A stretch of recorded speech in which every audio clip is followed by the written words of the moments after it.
Bueno, buenas tardes, buenas noches.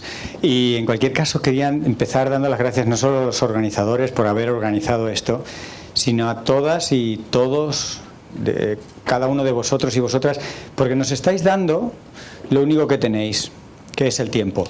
Y para mí esto es una gran responsabilidad y espero no defraudarlo, pero lo que sobre todo quiero desde el principio es que reflexionemos en una de las claves de nuestra civilización.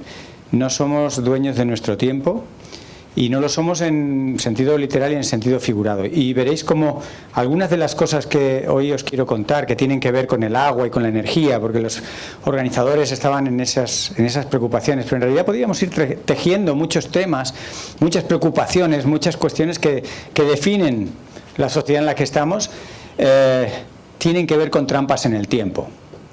Porque el agua que nos estamos bebiendo no es nuestra, es de nuestros hijos, porque el ciclo del agua tarda un tiempo en dar agua dulce. Y cuando yo me atrevo a pensar que la mayoría de vosotros y vosotras tenéis una hipoteca es darle al banco lo único que tienes, que es tu presente. El futuro no existe, el pasado se fue. Y una hipoteca debería ser algo excepcional, pero hemos normalizado que todo el mundo se endeuda para un futuro que no tenemos, pero le estás dando tu presente, que es lo que tienes. Así que valoremos el presente, entendamos dónde estamos. Yo he intentado entender un poquito en esta tarde que me han llevado por los alrededores de Coín, un poco el paisaje, un poco los conflictos, pero también las oportunidades. Y para todo aquel y aquella que aguante hasta el final, haremos un sorteo de un libro en el que le he echado mucho corazón y muchas horas, y que alguno de vosotros, por el azar, algo que tampoco existe, pero que haremos como que existe, le tocará ese libro, que espero que le entretenga. Así que sin más, arrancamos. Y un poco el título que hemos puesto es precisamente algo provocador, ¿no? Hablar de negocios en estos términos suena como un insulto, pero en realidad es una afirmación completa, ¿no? Hemos hecho del agua, de la energía y de alguna otra cosa más la prioridad número uno en materia de negocios. Y lo que hoy quería relacionarlas es con otras necesidades, con otras situaciones y los riesgos de haber hecho tanto negocio, estar queriendo hacer tanto negocio con algo como el agua, ¿no? Primero, una reflexión muy obvia: recordar que somos agua. En concreto, las mujeres un poco menos, pero ya más de la mitad, el 55% de su cuerpo en peso es agua y el 60% en los hombres. Bien, pero ¿qué agua estamos consumiendo? En el mapa de la izquierda tenéis un mapa, una representación gráfica de que el agua está escasa, sobre todo en esas zonas templadas, subtropicales, entre las cuales está Málaga, entre las cuales estamos muchos de nosotros y nosotras. Bien, eso no nos sorprende. Luego hablaremos más de esa escasez, pero una de las cosas que ha salido en esta revisión global, planetaria, es que una tercera parte de ese agua que ya es escasa está contaminada. Es decir, si ya había poco, encima una parte muy importante no nos sirve. Y cuando se contamina el agua pasan cosas como orígenes de enfermedades serias. Nuestra salud se compromete porque somos agua y necesitamos un agua de calidad, no nos vale cualquier agua. Fijaros, durante años los gobiernos que se supone que nos protegen a veces tardan un tiempo en decidirse a protegernos, y en concreto el Ministerio de Agricultura durante más de una década no quiso confesar algo que la ciencia sabía de sobra, y es que el exceso de nitratos en el agua por el exceso de fertilizantes en el riego provoca una metahemoglobinemia, es decir, unos niños azules, porque la hemoglobina cuando está bien somos más bien tendiendo a rojizos.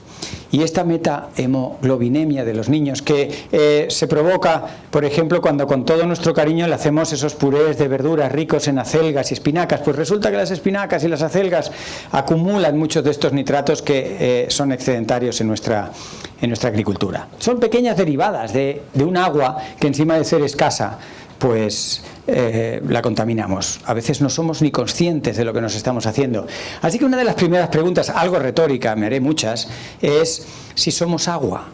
¿Estaremos bebiendo lo que queremos ser? Porque uno es lo que bebe, lo que come, ¿no? Hay tantos dichos que somos lo que comemos, somos lo que bebemos. Bien, pues este agua nos envenena. ¿Es eso la sociedad que queremos ser? ¿Ese es el individuo que queremos ser? ¿Eso representa realmente nuestro modo de vida? Y os voy a contar un pequeño relato que lo podríais escribir en primera persona cualquiera de vosotros, porque se origina en un sitio aquí al lado. Esta foto la conoceréis mejor que yo. Recordemos cuánto llueve en la Axarquía, ¿no? 288 milímetros al año. En total hay del orden de 247 días de sol, por eso es tan famoso, este rincón para el turismo de sol y playa. Fenomenal.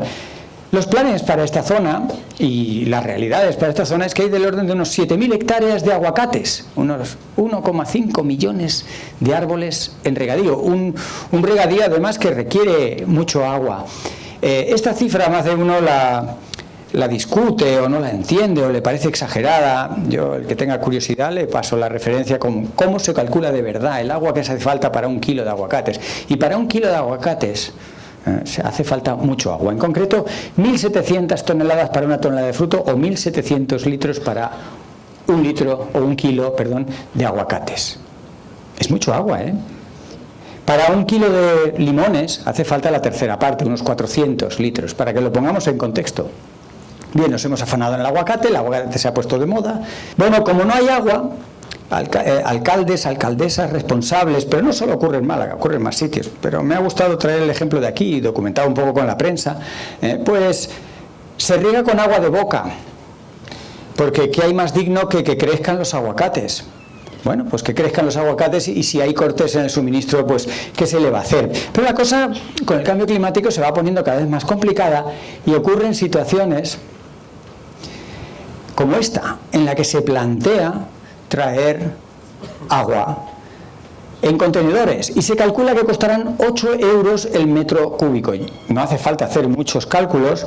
Recordad más o menos a cuánto está el kilo de aguacates en un centro comercial.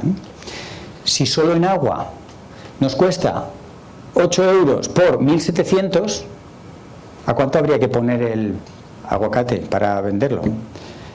Sería impagable, pero no os preocupéis, porque está Papa Estado. Papa Estado viene y dice, el aguacate por encima de todo. Oye, se trae el agua de donde haya que traerla, si hay que traerla y nos cuesta todo ese dineral, se trae, se paga, se hacen aguacates, no importa. Fijaros, estamos todos tomando conciencia en la etiqueta de los frutos y verduras que vamos tomando y que procuramos que no vengan de muchos kilómetros más allá, porque tenemos esa imagen de la huella ambiental, del CO2, etcétera, ¿no? Bueno, pues vamos a tomar aguacates de Málaga. Ajá. Aguacates de Málaga que nos cuestan a todos un dineral y sobre todo agua, muchísimo agua. Entonces ya no es un tema de importación, es exportación. Málaga, una región seca, está exportando agua. Claro, cuando tú exportas aguacates malagueños, aunque sea los lleves a Madrid, estás dándole a Madrid agua de un sitio donde llueven 288 milímetros al año. Muy lógico, muy normal, todo muy bien. ¿Las cuentas? ¿Cómo dan esas cuentas? No, lo dejo como tarea para casa. Cataluña. A nadie se le escapa que empezó el 2024 con la mayor crisis hídrica de toda su historia. Nunca habían estado así, aunque hubo varias veces que, sobre todo la ciudad de Barcelona, estuvo jugueteando con la crisis. Esa imagen es ya icónica del embalse de Sau, ¿no? Y las precipitaciones pues han sido mínimas después de un 2023 tremendo y arrastrar muchos años en los que los embalses no levantan cabeza. Pero sin embargo, cuando nos juntábamos o nos preguntaban o hacíamos programas de televisión, de radio, oh cielos, qué horror, cómo está el agua en Cataluña, la pregunta era, ¿y cómo va a impactar el agua en la economía? Y yo decía, ¿qué tal si por una vez nos preguntamos por el agua en lugar de por la economía? Si es la economía la que nos ha dejado sin agua y no tenemos agua, ¿qué tal si nos preguntamos por el agua? Pues no. ¿Y la economía? Digo, el próximo que vuelva a mencionar la economía, cuando hay gente que no tiene agua suficiente, pues le mando tarea para casa, ese de verdad. Ante esta situación, algunas empresas, como la del cava, que cada vez tiene más demanda, que además viste muy bien, que el cava nos gusta a todos y todas, que hay un negocio creciente, que hay una demanda creciente. Resulta que no hay agua para tanto cava. Vaya por Dios. Y una conocida marca de cava pues tiene que hacer un ERTE y deja en principio a 615 empleados, pues porque no hay agua. O sea, tú puedes tener dinero, puede haber oportunidad de negocio, puede haber marca de la casa, puede uno sacar pecho de decir el cava catalán se va a exportar de uno a otro confín. No hay agua. El agua no necesita agua. Fijaros, decirle este tipo de cosas a la gente de Detroit, una de las ciudades de Phoenix, perdón. Phoenix es una de las ciudades en más rápido crecimiento, es la sexta ciudad en tamaño de Estados Unidos. Y por supuesto, uno de los sectores que más agua necesita y que más rápido está creciendo es la construcción. Y el año pasado sacaron un edicto diciendo no hay agua para tanta construcción. Seguimos, podemos seguir, ¿eh? Por ejemplo, no hay agua para tanto turismo, y los análisis los hace tanto el propio sector del turista como el visitado. Dícese de aquella persona que está en su casa y ve pasar por delante de su ventana cientos de personas que desconoce, que gastan bastante agua, como los científicos, los técnicos alejados de la situación, pero que echamos números y decimos, claro que no hay agua para tanto turismo, pero tampoco hay agua para mantener procesos naturales, y extraemos el agua y gastamos el agua y la cambiamos de sitio de tal manera que hasta le cambiamos el eje de inclinación al planeta. Somos un auténtico aprendiz de brujo que no sabe bien el poder que tiene, y de repente hace un conjuro, cambia la localización del agua en la Tierra y le cambia el eje de inclinación. Le hemos cambiado el eje de inclinación a la Tierra del orden de 3 veces, y al menos 2 de ellas están directamente relacionadas con el agua. Una, la presa de las 3 gargantas en China, una gran acumulación de agua, le cambia el centro de gravedad del planeta, el planeta hace su eje de inclinación y los días son un poquito más largos. No pasa nada, de momento es poco, ya, pero fijaros qué capacidad tenemos. Otra de las veces que le hemos cambiado el eje de inclinación, la extracción del agua del subsuelo globalmente ha hecho que cambiemos una vez más el centro de gravedad de la Tierra. Es tal el volumen de agua que globalmente extraemos que el planeta vuelve a reorientarnos. Y doy estos datos no tanto porque sean alarmantes y peligrosos, sino para que vayamos viendo cómo de lo local, lo que puede estar ocurriendo en Coín, ocurre a escala planetaria. No tenemos conciencia de nuestra capacidad de enredar, y algunas de las cosas pueden ser casi anecdóticas de momento, pero otras, pues, ¿cómo no van a tener consecuencias? Recordar que decíamos, somos agua, necesitamos agua. Bueno, esto se nos olvida, ¿no?, muchas veces. Y luego, por supuesto, le llamamos sequía a lo que no lo es. En Doñana, en fin, Parque Nacional, por la biodiversidad. ¿Por qué tan importante la biodiversidad en un lugar como Doñana? Porque es un sitio seco. Tantos lugares en el mundo, tantos humedales famosos, son reservorios de biodiversidad, son enclaves claves, valga la redundancia, para procesos naturales, para migraciones, y por eso reciben figuras de protección, por ejemplo, de la UNESCO, Patrimonio de la Humanidad, reconocido por su valor excepcional. Y lo que lo hace excepcional es el agua en un sitio seco. Pero resulta que el ser humano va teniendo subrepticiamente, a veces de forma ilegal, a veces de forma un poquito, digamos, que nos pasamos de frenada con lo legal, otros planes para el agua. Y en realidad no es tanto sequía, que por supuesto el cambio climático en Doñana pues viene a complicar las cosas, pero sobre todo la sobreexplotación del agua subterránea.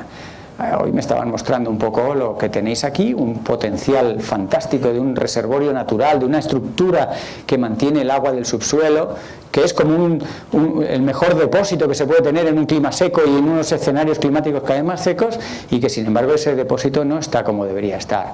En el caso de Doñana es bien conocido, los frutos rojos, ¿no? Y eso es un auténtico fraude de ley. Es un fraude de ley porque tú utilizas una cosa para lo que no está pensada, y te agarras a una ley para violar otra ley. Eso es un fraude de ley. Nos estamos haciendo trampas a nosotros mismos, porque las leyes están hechas para protegernos. ¿Quién protege a quién de qué? Otra pregunta así un poco retórica: ¿cuánto vale un litro de agua de Parque Nacional? O sea, ¿cuánto vale? Pues en realidad no vale nada. Toda el agua que tú puedas coger, si eres ilegal, intenta pues que no se note mucho, y si es legal, pues tampoco, que no se note mucho, pero estás cogiendo mucho más de la que se planteó. No vale nada el agua, el litro de agua de un parque nacional, que es justamente Parque Nacional por el agua. También son cosas un poco complicadas de explicarle. Imaginemos que se lo tenemos que explicar a nuestros hijos pequeños, o que a veces le hablo a los estudiantes de que nos viene a visitar, como en El sueño de una noche de verano, tenemos la ventana abierta en nuestra habitación y viene un extraterrestre y le explicamos qué hacemos con el agua. Pero ustedes no son agua, sí. ¿Y qué están haciendo con el agua? Pues no sé, estamos haciendo esas cosas. Vaya por Dios. ¿Y nadie está al mando de esto? No. Y de momento nos peleamos por el agua, pero mucho, nos peleamos. Hasta el orden de 340 guerras en el mundo están por el agua. Israel no va a devolver los Altos del Golán, nunca los va a devolver, por todas las razones del mundo, incluyendo porque tienen agua. Lo vieron clarísimo. El Próximo Oriente es un grandísimo desierto, el Alto del Golán, Mar de Galilea. Guerras totales. Aquí tenéis unas imágenes de lo que el Imperio Británico dejó a su paso cuando se deshizo de todas sus excolonias africanas, pero dejó el mandato de, oye, a la presa de Asuán en Egipto le tiene que llegar agua. ahí os las componéis. Y los países cada vez con más población y más necesidades hídricas ven pasar un río Nilo precioso que se supone que tiene que ir hasta el final y ir llenar una presa en un país llamado Nilo. Hombre, poco nos pasa. Y en España, por supuesto que tenemos guerras, quizá todavía no hemos llegado a las manos, pero ya llegaremos, quiero decir, darnos tiempo. Y el trasvase Tajo Segura, que en su día fue una obra de ingeniería de la que sentirse orgulloso, se hizo en otro mundo, con otra mentalidad, con otras perspectivas. Ahora mismo es una inconsistencia, porque el río Tajo no lleva caudal ecológico, y el caudal ecológico no es un caudal ecologista. Es un caudal dictado por la ciencia para que el río cumpla con una serie de funciones vitales para que la gente esté sana, para que los ecosistemas funcionen. No es un capricho de abraza-árboles, es una recomendación que emana del conocimiento científico, y la Unión Europea dice que los ríos tienen que fluir al menos un tercio de su agua superficial y tiene que llegar al mar, cuando todavía escuchamos y vemos en las redes, pero incluso en sede parlamentaria, representantes políticos que se supone que nos tienen que proteger, que dicen: qué desperdicio que el río llegue al mar y se pierda ese agua, pero alma de cántaro, tú ese día no fuiste a clase. El ciclo hidrológico requiere que el agua llegue al mar, y si no, tú de qué tienes arenques y sardinas. Es que llega un momento que dices: ¿pero tú eres de este planeta? ¿O solo vives en centros comerciales con aire acondicionado? Y por supuesto hemos normalizado cuestiones muy increíbles. Empecé con la normalización de la hipoteca. No es nada normal. Una hipoteca tiene que ser una excepción para una persona que encuentra una oportunidad de negocio o una situación personal desesperada y pide ayuda en forma de futuro. Pero eso es excepcional. Pues no, aquí todos, incluyéndome, tenemos hipoteca porque hemos normalizado este endeudamiento y hemos normalizado rodearnos de césped. Pero ¿cómo va a ser normal rodearnos de césped en estas latitudes? ¿No hemos dicho que no hay agua? Pues si no hay agua, ¿por qué nos rodeamos de césped? Pero pensemos por qué se originó el césped. El césped fue una victoria de las clases altas, acomodadas. En Francia los palacios ya no epataban, ya no llamaban tanto la atención. Quien más, quien menos tenía un palacio. Ahora, rodéalo tú de césped. ¿Qué es el césped? Pues te reúne las tres características del lujo. Es caro, es ostentoso, es inservible. El césped generaba sorpresa para decir: ostras, todo lo que estás ocupando para nada, con un coste tremendo. Sí, así somos. El palacio es lo de menos. Así se originó en el siglo XVIII el césped, como cultura para sorprender. Y viene de sitios donde el césped, en Escocia, en el norte de Europa, pues bueno, es fácil de mantener por la hidrología, por la temperatura, etcétera. Pero aquí, el césped, bueno, el golf es como, de todo esto que estoy diciendo es el ejemplo todavía más extremo. Y además llama la atención porque si hubiéramos tenido la suerte de que se hubiera puesto de moda otro deporte de la pelota, pero que no termina de calar, que es la petanca, pues no estaríamos en este problema del agua. Pero es que ha tenido que ser el golf, vaya por Dios. Hace unos años, dos periódicos a dos lados del Atlántico, el Washington Post y El País, se hicieron eco de varios resúmenes científicos sobre el gasto del agua en césped. Y venían a ponerle números y a recordar lo que la ciencia estaba resumiendo sobre este gran disparate, con números. No los voy a dar muchos, porque yo los números pienso que se los lleva un poco el viento, pero pensad que en Estados Unidos, donde se hace mucho maíz, y sabéis que el maíz hay que regarlo, pues si juntamos todo el césped del país, consume 6 veces más agua que todo el maíz. Todo el agua que empleamos, pero no sé si lo he dicho bien, el agua que empleamos para regar, o que emplean en Estados Unidos para regar todo el césped del país, es 6 veces más que el que emplean para generar maíz.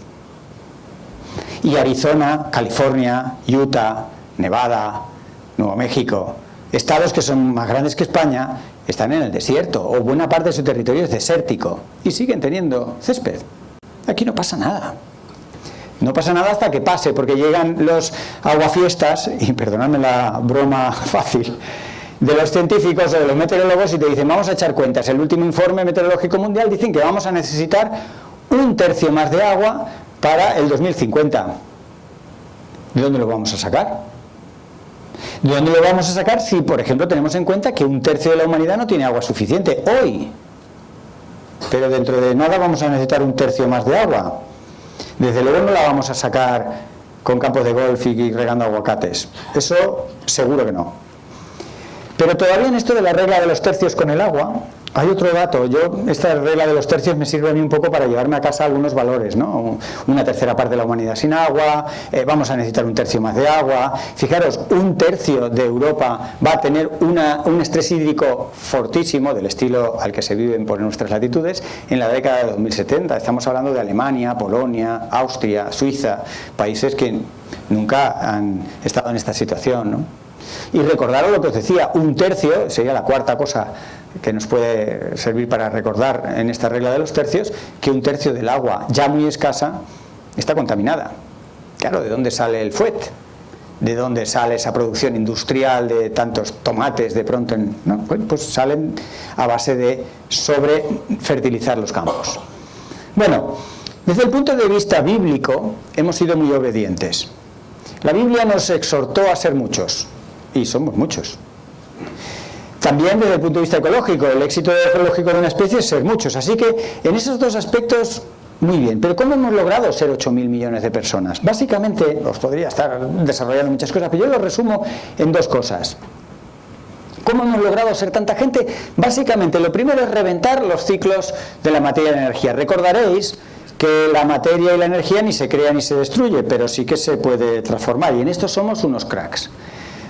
Cogemos el carbono, por ejemplo, y decimos, que está aquí almacenado durante millones de años, yo lo necesito ya, yo tengo prisa. Recordad lo que os decía del tiempo, somos una sociedad en la que no tenemos tiempo para nada, yo no puedo esperar a que este recurso renovable como la gasolina tarde unos cuantos millones de años en renovarse, ¿no?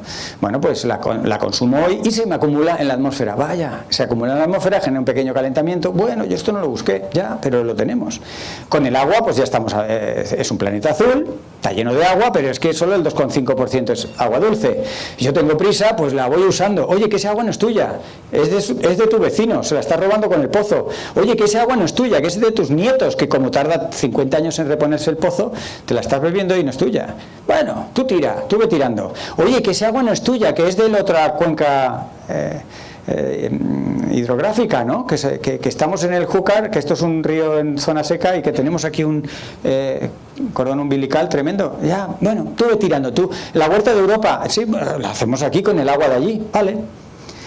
Eso es una de las cosas que hemos normalizado. A mí no me parece muy normal y estamos viendo los problemas geopolíticos, los problemas políticos, los problemas económicos, ecológicos, sanitarios, educativos, que están asociados a hacer estos juegos, estos robos, consentir o no consentir que el agua vaya para aquí, para allá y tal.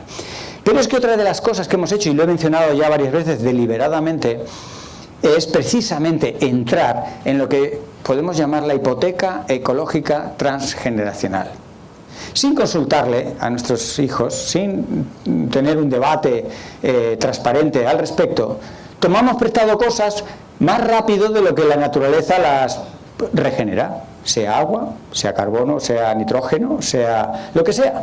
Con el ciclo de Haber y Bosch, que a diferencia de Ortega y Gasset eran dos personas, cogemos el nitrógeno de la atmósfera y lo convertimos rápidamente en fertilizantes, pero ya os he dicho, de repente los niños se nos vuelven azules, los pobres, o cogemos, en fin, unas enfermedades tremendas relacionadas con infecciones, con disfunciones metabólicas, por ese exceso de nitrógeno, que como es tan barato, que como es tan fácil, que descubrimos la manera de sacarlo de la atmósfera y ponerlo por todos los lados, hasta un tercio del agua está contaminada. No lo estamos haciendo muy bien.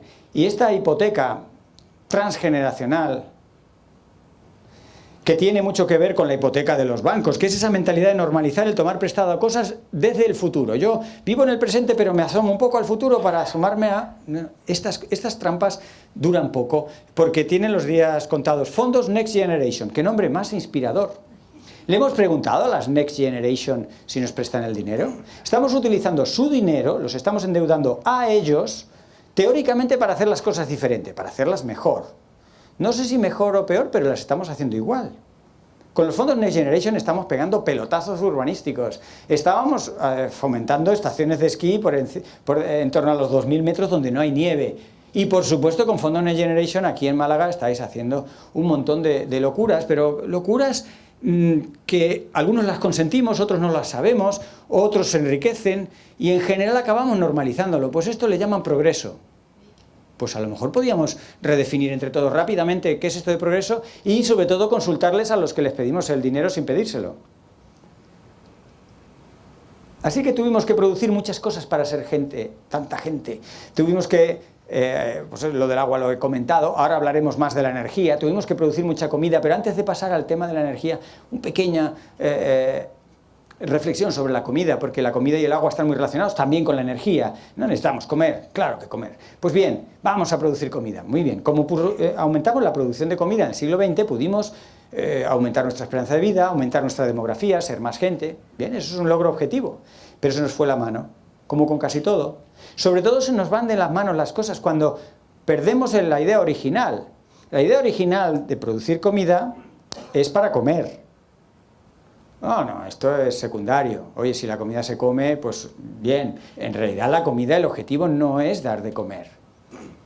Y vamos a entender rápido y sencillo que el sistema global alimentario, su objetivo no es dar de comer. En primer lugar, producimos el doble de comida de la que hace falta, con lo cual ahí hay un pequeño desajuste. Pero es que simultáneamente a nadie se le escapa que 11 millones de personas mueren todos los años de hambre. Y precisamente lo que me gustaría que se os quedara como dando vueltas en la cabeza y que intentéis entender cómo es posible que hayamos permitido y que sigamos aceptando esto, hay hambre en el mundo porque producimos el doble de comida. Porque la producimos cara, la deslocalizada, porque hacemos todas estas cosas que en realidad se subordinan a otra función de la comida que no es alimentar. Y esto lo hacemos con el agua, lo hacemos con la energía, y esto es lo que de alguna manera tenemos que aprender a identificar primero si queremos hacerlo algo mejor. Poca gente habla en estos términos, algo que a mí no me importa ser el único, si no fuera por la pequeña cuestión de que salvo vosotros y vosotras, casi no me escucha nadie. Me gustaría que esto se hablara más en prime time en televisión o que en un concierto, no sé, de alguna, en fin, alguna persona, algún celebrity de Taylor Swift o algo así, se pararan un momento y dijeran, ¿os dais cuenta de lo que hacemos con la comida? No, pues es lo que estamos haciendo, pero no, estamos aquí unos cuantos haciendo eso. Yo os agradezco mucho vuestro tiempo, lo dije al principio, pero ostras, toda la tarea que hay que hacer para cambiar esto, ¿no? Este afán de hacer negocio que nos enturbia, pero no estábamos aquí para comer, no, estamos para hacer negocio, luego si te queda tiempo come. Con el cambio climático es 3/4 de lo mismo. El cambio climático nadie lo buscó.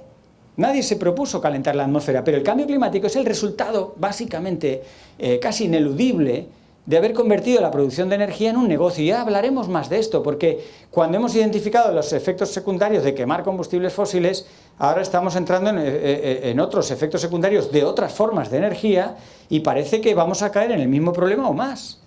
Si no vamos al fondo de las cuestiones, pues lo único que haremos es ir tropezando. Se dice del ser humano que es el único animal que tropieza varias veces en todas las piedras. Ostras, podríamos ese título revisitarlo porque no es para estar orgullosos. El cambio climático, la verdad es que es una situación muy difícil. De hecho, no voy a hablaros demasiado de cambio climático porque podría ser muy largo y asumo que muchos y muchas ya sabéis bastante de cambio climático. ¿Por qué es difícil? Bueno, es difícil, en primer lugar, de entender. Este lunes sacábamos un vídeo explicando qué le pasa a los mares o qué cree la ciencia que les está pasando a los mares. Y solo de los mares, podríamos estar hablando de 9 o 10 grandes sistemas climáticos. Es muy difícil de entender, creedme. Ni inteligencia artificial ni modelos son suficientes para explicarlo todo, constantemente están saliendo artículos, hay mucho interés por todo lo que hay en juego y es difícil de entender, pero es más difícil de aceptar. ¿Pero qué se ha creído el cambio climático? ¿No me voy a ir yo de vacaciones al Caribe? Pero tú has visto el saldo que tengo en la cuenta, me puedo pagar el viaje de sobra. ¿Va a venir el cambio climático a mí, que llevo currando todo el año, y me dice ahora el cambio climático, que yo no voy al Caribe? O que tengo que ir en bicicleta, pero si ir en bicicleta es de perdedores. Yo tengo un 4x4 para mí solo, que levanta 2,5 metros del suelo en un terreno perfectamente asfaltado, que me hace sentirme potente. Me va a decir a mí el cambio climático cómo voy yo al trabajo. Es muy difícil de aceptar. Imaginaros un alcalde o alcaldesa que dice coinenses, ¿es? ¿Cómo se llama? Coininos. Coinos. Vale, pues coinos, nunca es tarde para aprender. Coinos y coinas, ¿no? Porque también es en los dos géneros. Bien. Vais a tener que venir al trabajo caminando. Yo trabajo en Málaga, pues más fuerte que te vas a poner. ¿no? No sería muy popular. Y luego os diré otras cosas que podrían estar en el programa electoral de los políticos que son aún menos populares. Es muy difícil de aceptar y es muy difícil de mitigar el cambio climático porque es el resultado de muchos procesos, de muchas de nuestras actividades. No es como, por ejemplo, con la capa de ozono en su día, que había una serie de procesos muy bien identificados que liberaban unos gases muy concretos, que cambiando eso, pues realmente, como se hizo con el protocolo de Montreal, se lograba una mejora neta en la capa de ozono. El cambio climático, hay varios gases de efecto invernadero, no solo el CO2, está el metano y hay otros más que nos preocupan, y se derivan de muchas actividades. Tú remueves el suelo, solo por el hecho de removerlo ya lo oxigenas, se genera respiración y se libera CO2. Hay un montón de actividades. Entonces es muy difícil ponerle realmente solución, a no ser que realmente estemos dispuestos a cambios más profundos. Es complicado, ¿no? Y hay una parte del cambio climático que vamos entendiendo y es a la cantidad de cosas a las que afecta. Por supuesto, todos aquí sabéis que el béisbol se ha visto profundamente afectado por el cambio climático, en este caso para bien, porque cuando le dan con el bate a la pelota tan fuerte que la sacan del campo, se llama home run, pues es algo que se celebra, le das un bate, la pelota se va lejos. Bueno, pues esto que se llama home run, el cambio climático lo está haciendo más frecuente. ¿Por qué? Porque el aire es menos denso y la pelota se puede ir más lejos. Pues si eres aficionado a este deporte, estarás de enhorabuena. Y lo pongo como un ejemplo de, en realidad, ¿a qué no afecta el cambio climático? El cambio climático lo afecta a todo, por supuesto a la salud, a la economía, al transporte, a la moda, afecta al agua y a la energía y a los alimentos, por supuesto. Y de todo esto vamos tomando conciencia. Igual lo del béisbol no lo teníais tan claro. Pero lo que es muy importante que tengamos en cuenta son los efectos hacia el cambio climático de todo lo que el cambio climático afecta. A ver si las migraciones humanas impulsadas por el cambio climático no van a tener a su vez efectos en el propio clima. O el sector de la moda, que se destina, dice vamos ahora a desplazarnos a este sitio, vamos a hacer esta otra cuestión, y lo hace a una escala tan grande, no va a tener ese cambio en el sector de la moda, inducido por el cambio climático, un impacto a su vez en el propio cambio climático. Claro que sí. Lo que pasa es que es muy difícil de cuantificar, son efectos indirectos, son efectos en diferido, son efectos en cascada, y la ciencia no termina de cuantificarlos bien, y nosotros, nuestro sentido común, tampoco nos ayuda mucho, pero que sepamos que es como una relación de pareja en la que las dos partes afectan a las dos partes. Y esto hace del cambio climático algo muy difícil de mitigar. Recordemos esta idea. El cambio climático como resultado de haber convertido algo esencial, la energía, en un negocio. Igual podíamos degradar un poco la importancia del negocio, como lo estábamos sugiriendo para el agua o para la comida, y inmediatamente desaparecerían bastante de los problemas. Lo voy a desarrollar más este tema, porque es importante. Pero este tipo de cosas hace mucho que se saben. Esto no es que yo haya leído el último artículo científico y os lo esté contando. Hace muchos años, por ejemplo, la empresa ExxonMobil, como otras, esta se hizo muy famosa el año pasado porque un estudio de Harvard dejaba en evidencia cómo esta compañía, hacía décadas que sabía el calentamiento que ellos mismos provocaban con sus actividades y el petróleo que ellos sacaban. O sea que tenemos muchos datos de lo que estábamos haciendo y las consecuencias de lo que hacíamos. Entonces, una pregunta, si esto es un negocio, yo no soy bueno en negocios, entonces por eso me hago preguntas. ¿Sería rentable esto de los combustibles fósiles si le metemos en el precio del negocio en general? Si reducimos el margen de beneficios por todos los impactos que tiene en la salud, en la moda, en la economía, en la producción de alimentos. Bueno, como la pregunta es complicada, vamos a hacernos otra pregunta un poco más sencilla. ¿Cuánto cuesta un litro de agua? Antes os lo decía, la de Parque Nacional es gratis. Pero en general, ¿cuánto cuesta? Bueno, pues aquí tenéis una gráfica por países, más o menos en España ronda en torno a un eurillo, euro con 20. Bueno, mirad la cara de sorpresa de este CEO de Petronor. Le acababan de preguntar en ese momento, ¿usted sabe cuánto cuesta el agua, un litro de agua, en su gasolinera? Lo mismo que un litro de gasolina. No, ¿cómo va a ser? Digo, sí. O sea, el agua, un bien de primera necesidad que tú pinchas y sale, mana por los ríos, y que un tercio se tira al mar y se desperdicia, ese agua, ¿me vas a decir a mí que cuesta lo mismo en una gasolinera que un litro de gasolina que tiene que venir de un yacimiento de no sé dónde, que hay que refinarlo, transportarlo, almacenarlo, dispensarlo? Pues sí, esto ¿no nos da un poco que pensar? con que las cosas no valen lo que cuestan, ni el precio y el valor no tienen nada que ver. Y por tanto, la siguiente derivada es que la economía de mercado nunca va a regular estas cosas. Entonces, ¿quién cree en la economía de mercado? Bueno, no sé, no sé si hay algún menor todavía que esté con los Reyes Magos. No es normal. No, permitidme que os diga, termodinámicamente, la energía, el trabajo, el transporte, la huella ambiental que requiere 1 litro de gasolina para ponerlo en tu gasolinera no es comparable a 1 litro de agua. Ahí están pasando muchas cosas.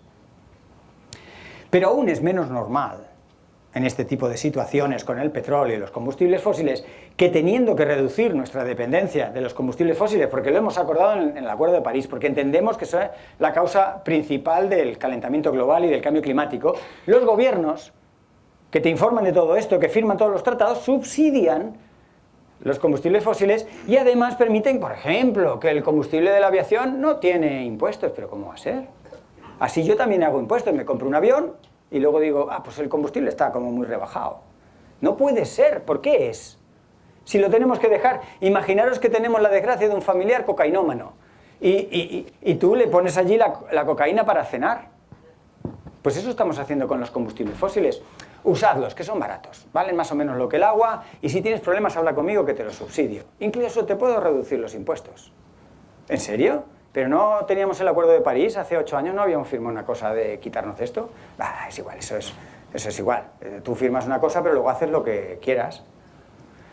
Entonces los científicos ya no sabemos. Como veis, yo le introduzco deliberadamente un toque, digamos, de sarcasmo, ¿no? Porque la situación es tan sorprendente que si se la tuviéramos que explicar a ese extraterrestre, ¿no?, que ha tenido esa noche, de decir, voy a intentar entender cómo hacen los humanos las cosas, pues nos estaríamos un poco o sonrojando si nos queda algo todavía de vergüenza, o riéndonos si nos da por la risa floja. Pero esto no tiene explicación, ¿no? Los subsidios de los gobiernos, además, no aparecen en las conversaciones en las cumbres climáticas. Pero ¿cómo se va a resolver la dependencia de la sociedad, de los países, de la Unión Europea, de Estados Unidos, de los combustibles fósiles, si no se habla explícitamente de cuánto subsidiamos, por qué subsidiamos, qué pasaría si lo subsidiamos más o menos? ¿Por qué no se habla? ¿Por qué cuando no te dicen, España ha firmado el Acuerdo de París? Fantástico, joder, qué orgulloso estoy de estar en un país que firma el Acuerdo de París, vamos a reducirlos. Y sin embargo, que lo subsidiamos. No entiendo muy bien. Pero que me lo explique. Que me lo explique con palabras llanas y claras y que confrontemos entre todos estas contradicciones. La única forma de salir de las contradicciones es aceptar que existen. Y pretendemos que no, que se puede ser zurdo y diestro a la vez. No, eso se llama ambidiestro y no es lo mismo. Así que estamos pillados, como ciudadanos, como científicos, como distintos actores. Estamos pillados entre dos aguas. Estas dos fotos muestran dos formas de obtener energía eléctrica, que es básicamente nuestra principal comodidad o la moneda de cambio energética principal. La podemos producir de una manera que sabemos que tiene como ese pequeño efecto colateral no deseado de calentar la atmósfera, o lo podemos producir de esa otra manera que, aunque no calienta la atmósfera, te ocupa espacio, mata bichos y tiene una serie de pequeños inconvenientes. Los combustibles fósiles nos han traído el cambio climático, las energías renovables son renovables, pero recordar que os decía, no hay nada más renovable que 1 litro de gasolina, solo es una cuestión de tiempo. Renovable, lo puede ser todo o nada, dependiendo de la escala temporal en la que queramos. Y segundo, eso de que las energías renovables son limpias, bueno, son algo más limpias, ¿sí? Un gigavatio producido por una fotovoltaica o un molino, pues tiene una huella ambiental más pequeña que la de generar ese gigavatio quemando petróleo, pero no es cero, ni mucho menos. Vamos a ver un poco esto, ¿no? Porque parece que se nos olvida, no están exentas para nada de huella. La fabricación, el transporte, por ejemplo, los molinos eólicos tienen un aceite lubricante que es muy tóxico y es una gran cantidad que hay que renovar periódicamente. Ya solo por eso hay que pensarse un poco si este molino hace falta o no, porque luego va a tener ese aceite. Pero es que construir el molino, transportar las aspas, esto que se está planteando en el maestrazgo de poner tantos molinos, ya solo para que den la curva los camiones moviendo esas aspas, hay que tumbar millones de árboles. ¿Realmente justifica? O sea, hay que pensarlo un poco más. Yo puedo estar a favor o en contra, pero indudablemente creo que hay tanto en juego que hay que pensarlo mucho y hay que valorar los pros y los contras. No vale todo. Fijaros, los paneles solares todos sabemos que tienen una vida limitada, se calcula entre 20 y 30 años, más o menos unos 25 años, y se ha estimado que en el 2050, que es la vuelta de la esquina, al ritmo al que vamos, recordad que no tenemos tiempo para nada, que vamos rapidísimo, bueno, pues 78 millones de toneladas de paneles solares en el mundo no servirán para nada. Y tienen componentes tóxicos. ¿Qué vamos a hacer con eso? Fijaros si es importante el tiempo, que en la naturaleza no existe la basura. La basura es el resultado de nuestra prisa. ¿Qué diablos hago yo con este mando? Que no pasa las diapositivas, basura. No, hombre, no, este mando con un poco de cariño me está ayudando a la... No, a la mierda, mando, fuera. No tenemos tiempo, entonces generamos mucha basura. El iPhone, mi compañero tiene uno más moderno, pues este ya no vale. ¿Cómo que no vale?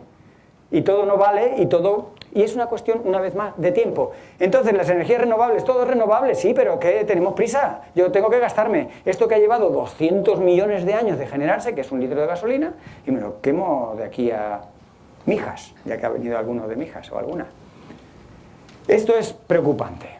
El tener prisa por un recurso valioso es, en primer lugar, no reconocer su valía real y no estar encajando la huella ambiental tremenda que tienen. Y, por supuesto, sabemos que hay un impacto en el paisaje, hay un impacto en la biodiversidad, las cifras cada vez van siendo más reveladoras, la cantidad de aves que mueren en estos molinos, los murciélagos con números un poco difíciles de estimar, se habla de cientos de miles de murciélagos al año. Claro que los murciélagos tienen muy mala fama y hay muchas personas que casi los desean ver muertos, pero yo les recordaría, sobre todo por estas latitudes que empieza a rondar el virus del Nilo, que no hay mejor defensa contra el virus del Nilo que los murciélagos. O sea, que en la naturaleza hay bastantes equilibrios que ha llevado algunos cuantos millones de años a alcanzar, que si empezamos a enredar aquí y allá y nos empezamos a quitar a los murciélagos, por mucho que nos den grima, igual empezamos a tener problemas mucho más serios que la grima que te pueda causar un murciélago.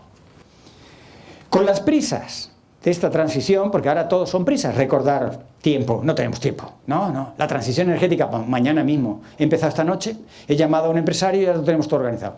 Con estas prisas y rebajando, por supuesto, que aquellas medidas que nos protegen, ¿de qué nos protegen? De las prisas.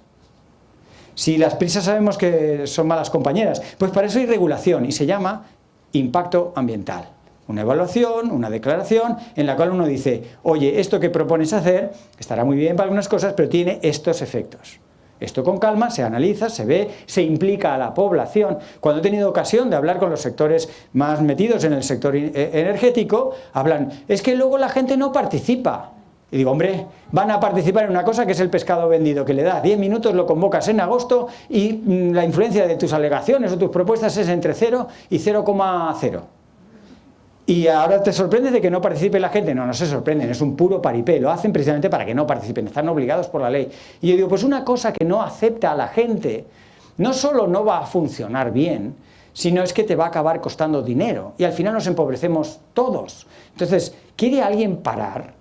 Y esto de parar está ya inventado, es, como digo, una declaración de impacto ambiental, pero la declaración de impacto ambiental es otro fraude de ley, donde, por ejemplo, si tú se te va un poco la mano poniendo molinos, lo partes en 3 proyectos para que el número de molinos sea pequeñito y pase más fácil la declaración. Eso es fraude de ley, es agarrarte a una triquiñuela legal para hacer una cosa que no es el espíritu de la ley. Echa la ley, echa la trampa, ¿quién hace la trampa? No lo sé. ¿Quién conoce? Dicen que si tienes dinero te puedes pagar un buen abogado, pero ya estamos viendo en la hemeroteca que si tienes realmente dinero lo que te interesa es elegir el buen juez. Cuando he dicho esto con jueces en la audiencia se me han enfadado un poco, yo digo, pero si está en la hemeroteca, yo lo siento. Yo intento no hacer sangre, pero la hemeroteca está ahí. Oh, pobres. Estos son los que están sufriendo todo esto, todavía no lo sabe. Se nos olvida esto de que las leyes están para protegerlos. Y fijaros, está infringiendo internacionalmente uno de los principios que se sembró en la Cumbre de la Tierra en el año 92 en Río de Janeiro y se dijo, como principio regulador de la legislación ambiental, cualquier medida de protección solo puede transformarse para proteger más, nunca para proteger menos. Si tú eres un parque regional se puede convertir en un parque nacional, pero si tú tienes un parque nacional no lo puedes desproteger. Bueno, pues ahora normalizamos el que la declaración de impacto ambiental pues un poquito rapidita y pim pam fuego, que hay prisa. Pues no, esto es infringir un principio general, regulador, de algo que nos sentíamos orgullosos, que era hacer que cuando se logra una cierta protección no se vaya marcha atrás. Es como si ahora de pronto, pues todas las conquistas que hemos hecho, pues no está bien violar, no está bien la pederastia, pues ahora lo revisamos y decimos, bueno, pues un poquito de pederastia, no, es un logro social. La protección ambiental es un logro social, pero ahora hay prisa. Prisa, vaya por Dios. ¿Y entonces qué? ¿Estamos desprotegidos? No, hombre, os estamos protegiendo. ¿De qué? ¿Quién? Desde luego, si no me dejan participar en el debate, no me siento muy representado de esas decisiones, ¿no? Y cuando hay algún científico, como el Valladares, el Turiel y alguno más, que te dicen, oye, las cuentas no terminan de dar, igual deberíamos revisarlas, pues entonces más de uno levanta así las orejas y dicen, espera, no podemos esperar, pues vas a tener que esperar. Y hagamos lo posible por saber cómo podemos poner palos en las ruedas para que esperemos, porque claro que hay prisa, pero tenemos tanta prisa que solo no podemos hacer las cosas bien. Y no las estamos haciendo bien. Cuanto más prisa tienes, mejor tienes que hacer las cosas, porque solo las vas a poder hacer una vez. No puedes estar haciendo, deshaciendo, pongo molinos, los quito, no, ahora sí, ahora no. No, porque cuando te quieras dar cuenta, han pasado 30 años, el cambio climático tiene unos niveles, en fin, totalmente inseguros para nosotros. Tenemos que hacer bien las cosas. Y las energías renovables, las formas de generar electricidad que estamos inventando, están en el proceso de invención y algunas cosas van bien, pero también ellas mismas son vulnerables al propio clima que intentan atenuar, y hay un montón de noticias que nos muestran. Por ejemplo, los paneles fotovoltaicos son muy dañados por el granizo que está cogiendo unos tamaños de récord absolutos en todo el mundo. ¿Por qué? Porque hay más energía en la atmósfera y se conforman unas bolas de granizo cada vez más grandes, que por cierto las compañías de seguros ya no cubren. Porque si hay alguien que espabiló y entendió enseguida, hace más de 40 años, que había un cambio climático, son las compañías de seguros. Y empezó a derivar de las pólizas todos aquellos riesgos que sus asesores sabían mucho de cambio climático. El otro día salió en El País una noticia que me hizo en principio alegrarme y después cuando la leí dije, Dios mío. La noticia decía algo así como los bancos están tomando medidas para el cambio climático. Y digo, ostras, si tenemos a los bancos, tenemos ahí pasta, vamos a resolver el cambio climático. No, estaban poniendo medidas para no perder dinero, al contrario, para ganar más dinero en los escenarios de cambio climático. Digo, si es que no tenemos arreglo, y yo no tengo nada contra los banqueros somos nosotros, como los políticos somos nosotros, pero ¿qué hacemos haciéndonos tantas trampas? Estos somos nosotros. Este señor estaba muy preocupado cuando se asomó a su extenso huerto solar y vio la desolación. Están apareciendo vídeos de cómo las instalaciones, por ejemplo, de molinos, están pues sucumbiendo a vientos muy fuertes, a cambios en las direcciones de los vientos, y esas propias instalaciones hay que pensárselas bien dónde las pones, porque en ocasiones, aunque te viniera muy bien, aunque ahí no hay nadie que vaya a protestar, a lo mejor pues ese sitio es malo y va a ser peor en los nuevos escenarios climáticos. Este vídeo quizá lo veríais, era espectacular como el viento fortísimo fue haciendo, en fin, trizas este molino hasta que acabó cayendo, ¿no? Evidentemente que necesitamos transicionar a energías limpias, cuanto más limpias mejor, pero la única energía realmente limpia es la que ni se produce ni se consume. Esto no se nos había ocurrido, pero será posible. Yo que no soy experto en la energía, que te tenga que decir lo limpio es lo que no... Pues yo lo digo, si hay que decirlo, lo digo, lo voy a decir muchas veces. No hay que producir energía, ni hay que consumir tanta energía. Y ahora os voy a dar un dato que me ha costado muchísimo conseguir, porque yo le he preguntado a la gente una y otra vez, ¿cuánta energía hace falta? ¿Y hace falta para qué? Yo digo, pues por ejemplo, para ser sanos, yo qué sé. Bueno, pues alguien tendrá que decírmelo. Yo encontré un trabajo de unos científicos. Siempre hay algún científico que echa números.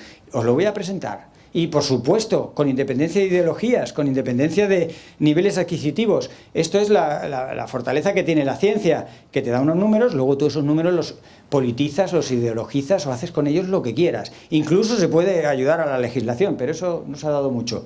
Hay mucho en juego, y esta es la parte que os digo de las buenas noticias. Salvo que trabajes en el sector energético, necesitamos mucha menos energía. Es una buenísima noticia. Concretamente, para el caso de Europa o de España en concreto, necesitamos la mitad de la energía que estamos produciendo hoy.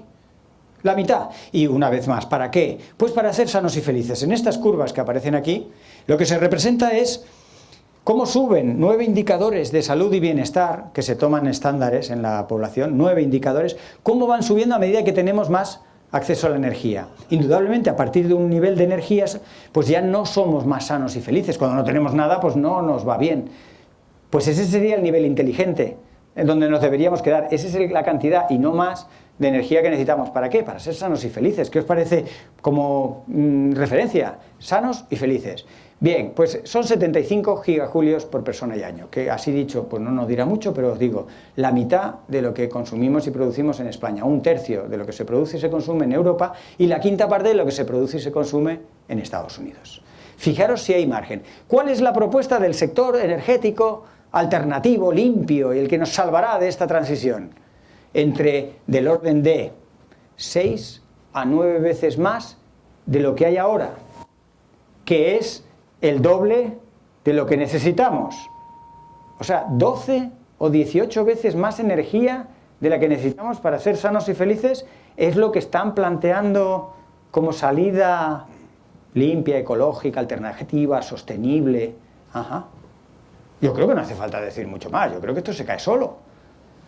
Pero tendremos que ser muchos diciéndolo, porque yo no sé, yo esto lo he dicho ya bastantes veces, y hay gente que me sonríe, y hay gente que es de las empresas energéticas, pero luego me voy y, pues claro, es el negocio, amigo. Se ha ido el Valladares, vamos a hacer 6 o 9 veces más de lo que hace falta. ¿De verdad vamos a permitir que la energía que la necesitamos sea, por encima de todo, un negocio? Que trapicheemos con ella y que pongamos en tela de juicio, que comprometamos nuestro propio bienestar, pero igual es que hay que definir ese bienestar. ¿El bienestar de hoy o el bienestar que creemos que vamos a tener cuando terminemos de pagar la hipoteca? El bienestar de nuestros hijos ya nadie sabe ni lo que es, porque es lo que tú crees que te han hecho que te vas a hacer con la hipoteca de los fondos Transgeneration, no sé. Pero el bienestar de hoy lo podemos medir y sabemos la energía que hace falta y sabemos la energía que se está planeando y la que estamos consumiendo. Pues hay un margen buenísimo para ser realmente limpios, producir y consumir mucha menos energía. Y no significa que nosotros vayamos a Málaga caminando, no necesariamente, el que pueda que lo haga, pero quiero decir que no estamos imponiendo o proponiendo una austeridad, al revés. Estamos proponiendo quedarnos en ese nivel en el que la factura no sea una locura, en el que no tengamos que pedir prestado para pagar el gas o la luz, en fin, vamos a ir humanizando la energía, el agua, la sociedad. En fin, podría estar hablando de muchas cosas, pero fijaros, de todas las propuestas que seguro que tenéis en la cabeza, que van en torno a estas líneas, hay una que he puesto ahí un poco al final y así parece como de tapadillo, que es decrecer. Le podéis llamar de muchas maneras, la Unión Europea, que es un poco neoliberal, esto le incomoda muchísimo, y le llama postcrecimiento. Porque postcrecimiento nadie sabe lo que es y suena esperanzador, ¿no? A mí me suenan los dibujos animados del más allá, nos veremos allá en el más allá, Beyond Growth, le llaman Beyond Growth. Bueno, pues Beyond Growth, no sé qué es, pero ellos sí hicieron un congreso el año pasado sobre decrecimiento económico. ¿Por qué? Porque entienden que no hay más salida que esa. Y aunque es incómodo, aunque nadie quiere hablar de eso, aunque nos hacemos muchas trampas, aunque unos mientras hablan de decrecimiento, por otro lado ven a ver si pueden seguir creciendo, no hay más tutía, el decrecimiento va a ocurrir. Si lo pilotamos, podemos realmente ya hablar de decrecimiento. El decrecimiento es una estrategia de enfriar deliberadamente la producción y el consumo. Os he puesto el caso de la energía, tenemos mucho margen. Y una recesión es eso que ocurre, que los economistas a toro pasado lo explican. Que siempre dicen, hay alto riesgo de recesión. Pues no tienen realmente mucha idea de cuándo va a ocurrir y con qué intensidad. Al final acaba ocurriendo la burbuja inmobiliaria, la inflación, todo este dinero que no se apoya en riqueza, en fin, de vez en cuando, ¡pum!, pinchazo económico, le llaman recesión. Bueno, la diferencia entre una recesión y un decrecimiento es que una cosa ocurre sin planearlo y lo otro sí, lo otro lo planeas. Entonces, claro que un decrecimiento tiene efectos negativos en algunos aspectos de la vida de las personas, pero tiene muchos aspectos positivos en la vida de casi todos y todas.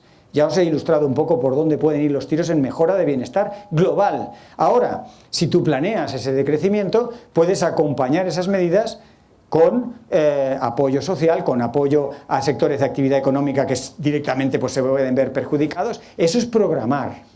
Si no lo haces, ya vendrá la termodinámica, ya vendrá la matemática, la química, la biología del sistema, de los procesos, y te recordarán la factura que tienes pendiente, que no tienes agua para tanto cava, que no tienes energía para lo que te has propuesto hacer. Y eso no hablaría mucho de sabiduría, no es que somos Homo sapiens, o sea, si tenemos tecnología, si tenemos capacidad de predicción, si tenemos realmente esa capacidad de decir escenarios a dónde nos lleva esto, pues los podemos emplear para decir, pues vamos a intentar reconducir la curva de producción y consumo para no estrellarnos. Y eso se llama decrecimiento. Bueno, si queréis le podemos llamar otra cosa. Si estáis creativos, acuñar un término que nos ilusione a todos. Fijaros el desarrollo sostenible, que no existe y hasta hoy. O sea, si esto, Andalucía es tierra de poetas, a lo mejor se os ocurre una frase inspiradora. Pues ya está, si no pasa nada. La cosa es que sepamos a qué nos referimos. Y nos referimos a producir y consumir menos. Y cuando hay alguien que dice, Fernando, pero es que va a haber menos puestos de trabajo. No, al contrario. Va a haber más puestos de trabajo, pero de gente trabajando menos. Es que eso es lo que va a ser difícil, todavía no lo tengo muy bien calculado, es que nos paguen lo mismo por trabajar menos. Pero si gastamos menos y consumimos menos, igual no necesitamos tanto. O sea, no lo sé. No tengo todas las soluciones, nadie creo que las tenga.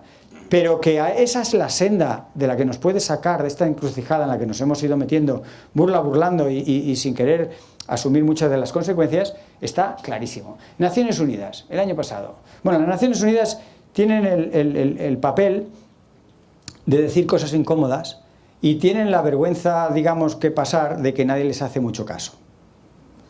Y volviendo a situaciones internacionales, las Naciones Unidas dicen que Israel ha entrado con ejército en Palestina y le han dicho que ¿cómo se atreve? No sé, yo creo que es lo que está pasando. Y lo mismo dicen las Naciones Unidas, ¿hay un calentamiento de origen humano? No, pero exagerado, ¿no? Y luego te vienen diciendo en ese informe 2023 que ese calentamiento no estamos preparándolo, no estamos poniendo el dinero para hacer frente a esa amenaza y que ellos proponen fondos alternativos, no más dinero, porque tenemos la tendencia muy sencilla, muy simplista de decir, quiero más dinero. No, el buen gestor no es el que pide más dinero, sino el que piensa bien qué hacer con el dinero que tiene. A ver, con más fondos, más fondos, más fondos, así todos podemos de alguna manera gestionar. Las Naciones Unidas en su informe del año pasado identifica de dónde puede salir el dinero, no más dinero, sino, por ejemplo, las petroleras. ¿Qué tal si las petroleras corren con parte de los gastos? Se calcula que, por seguir con el ejemplo de las petroleras, si durante las últimas 2 décadas hubieran hecho ellas frente a todos los daños causados por la quema de combustibles fósiles en países, Pakistán, bueno, todos los que vamos viendo en las... Aún así, aún habiendo enfrentado y repuesto todos esos daños generados por el calentamiento global, habrían ganado 20 billones de dólares. No está mal. Pues está, que se queden con 20 billones de dólares y que cubran los daños. No está mal. Y eso lo propone las Naciones Unidas.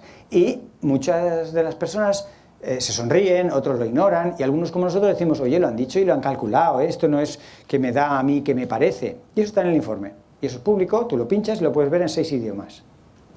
Otra cosa es que lo hagamos o no. Y esto es una de las historias que nos puede dar vergüenza, que nos puede dar enfado o que nos puede dar igual. Esa es la representación de quién es responsable de las emisiones de gases de efecto invernadero, pero esa curva o esa representación gráfica se podría aplicar a muchas cosas.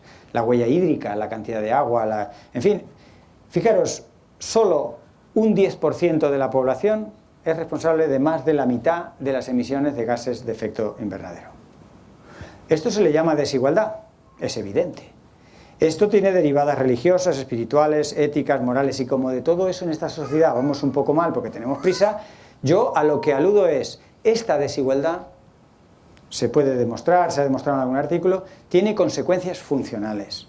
Esta distribución tan desigual de las huellas ambientales y de las riquezas nos lleva a una sociedad muy vulnerable precisamente a los problemas que ella misma crea sin muchas veces pretenderlo, como el cambio climático.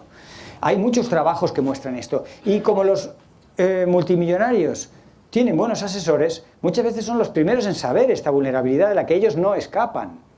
Y por eso algunos, 300 de los multimillonarios han firmado, periódicamente firman algunas cartas, que a algunos les suenan esotéricos, otros creen que no las escriben en serio, en las que piden que les suban los impuestos.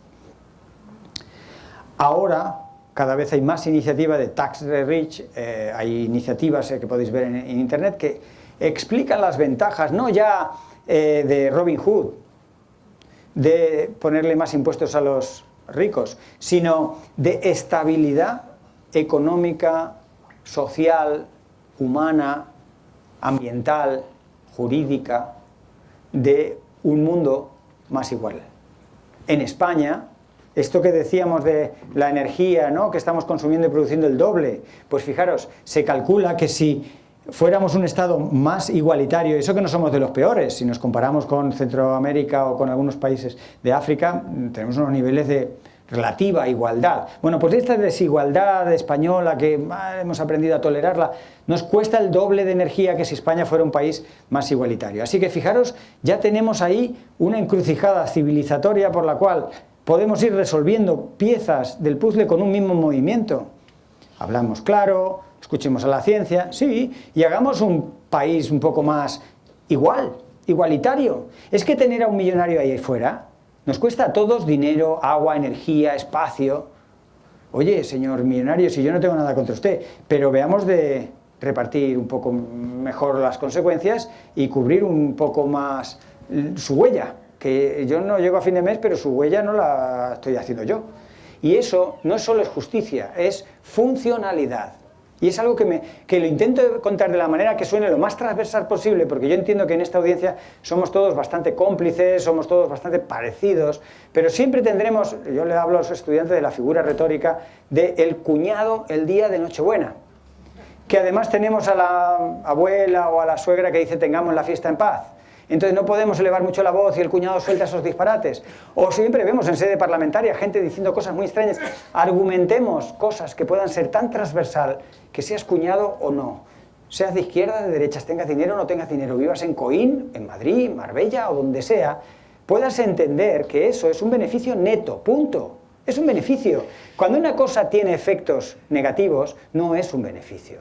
Tú puedes mirar a otro lado, ver solo una parte, pero el balance de los combustibles fósiles o de la sobreexplotación del agua es negativo.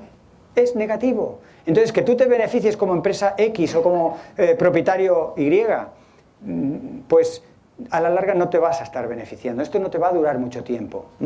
Hablábamos de tiempo. La desigualdad crece y esto es simplemente reforzar este argumento que os intento decir, que la desigualdad nos cuesta mucho en las unidades en las que la queramos decir, energía o dinero, nos cuesta mucho. Pero bueno, por poner un punto de positivismo, ¿no? Muchas veces, hoy estábamos hablando, lo importante que es también cargarnos de, si no buenas noticias, por lo menos de salidas, de alternativas que nos motiven. Esto del decrecimiento se puede contar de maneras muy positivas. El decrecimiento económico va acoplado a la abundancia radical. Lo dejo un poco como el que quiera saber, que pregunte, que busque, que me busque en internet, lo cuente en algún vídeo. Pero no es austeridad y no es sufrir. No, es que el Valladares ha venido a Coín y nos ha dicho vamos a todos a ir andando a Málaga, vamos a sufrir mucho, es un mundo horrible. No. Es una propuesta que no está todavía muy clara exactamente cómo hacerlo, pero es una propuesta en la que vamos a producir y consumir menos, vamos a tener más tiempo para nosotros, para hacer cosas, para cuidar. Nos vamos a convertir en prosumidores, que tiene entrada en Wikipedia. Podéis buscar qué es un prosumidor. Pues un prosumidor es un consumidor 2.0 que además produce. ¿Por qué? Porque tiene tiempo. Pero no se estaba dando las gracias por vuestro tiempo. Si es que el tiempo realmente es muy valioso y lo usamos como si nos sobrara. No. Si tú trabajas menos y produces menos para terceros o para economías que te quedan un poco lejanas, te queda tiempo para cuidarte, para ducharte, para hacer ejercicio, para cuidar a tus hijos, a tus padres, para hacer un montón de cosas por las que estás pagando, porque como no tienes tiempo me voy a un médico que me dé una pastilla porque estoy de los nervios. A mis hijos no los aguanto, los meto en una guardería. No, que no es una guardería, que es un centro educativo. No sé, yo vivo que no vivo en mí. Bueno, pues eso es lo que trae el decrecimiento. Muchas cosas positivas y tenemos que aprender a verlo. No va a ser fácil, no estoy poniendo un camino de rosas, simplemente estoy poniendo unos objetivos que pueden ser realmente ilusionantes. Hablaba de bienestar y salud, bienestar y felicidad en la gráfica de consumo energético. De eso estoy hablando, de llegar a ese valor. No estoy diciendo vamos a penar, vamos a pasar frío en invierno. Bueno, aquí en Málaga de eso no sabéis, pero hay muchos sitios de la geografía en que en invierno hace frío. Bueno, como veis, un poco el sentido del humor hace falta, porque enseguida nos ponemos muy tremendos o a darle mucha caña al establishment. Y claro que hay que dar algo de caña, pero el establishment somos también un poco nosotros. Y a ver quién de los de aquí presentes un día nos hacemos alcaldes o alcaldesas o presidentes de algo. Que ese paso a la política a veces toca. Y nos da mucha pereza, nunca tenemos tiempo. Fijaros, el cambio climático en positivo, estoy ya acercándome al final, porque podríamos dar muchas cifras, pero por ejemplo Hamilton y colaboradores echaron unas cuantas cuentas y dijeron, si hacemos lo que dijimos que íbamos a hacer en París, en esto de reducir los gases de efecto invernadero, habría mucha gente que no moriría. Fijaros, concretamente 6 millones de personas no morirían por cambios asociados a la dieta y a lo que comemos y cómo producimos la comida, 2 millones por cambios en la movilidad, esto de irse caminando a Málaga, que lo decía exagerando, y casi 2 millones por una mejora en la contaminación atmosférica. Y son cálculos muy conservadores, probablemente sea mucha más la gente que no moriría. Y la muerte es el estado último de una mala salud. Por el camino habría muchos más millones de personas que vivirían con mejor salud. Esto es una manera de verlo al revés. En lugar de ver las personas que enferman, las personas que se mueren, también podemos verlo como, y si hacemos esto, fíjate, pues muchos estaríamos mejor. Y el poder de la ciudadanía. Yo quiero, una vez más, agradeceros que estéis aquí. Me consta, teníamos 5 movimientos aquí en Coín. Hay grandes ciudades que no tienen ni uno. Aquí tenéis 5. Toma ya, para presumir. ¿Por qué? Porque la ciudadanía tiene un poder que muchas veces no es ni consciente. Ya no es solo el poder de elegir si compro aguacates y si los aguacates vienen de Málaga o de a quién voto. La ciudadanía, cuando he tenido ocasión, por ejemplo, en una asamblea ciudadana, un mecanismo, un instrumento democrático que apenas sabemos ni que existe, ¿no? Hay mecanismos de la democracia que de no usarlos están oxidados, las iniciativas legislativas populares, los referéndums, las asambleas ciudadanas. Hay muchas cosas que se pueden hacer y no esperar a 4 años a votar y cuando salen no nos representan. Democracia representativa, no nos representan, 4 años más, ¡joder, tampoco nos representan!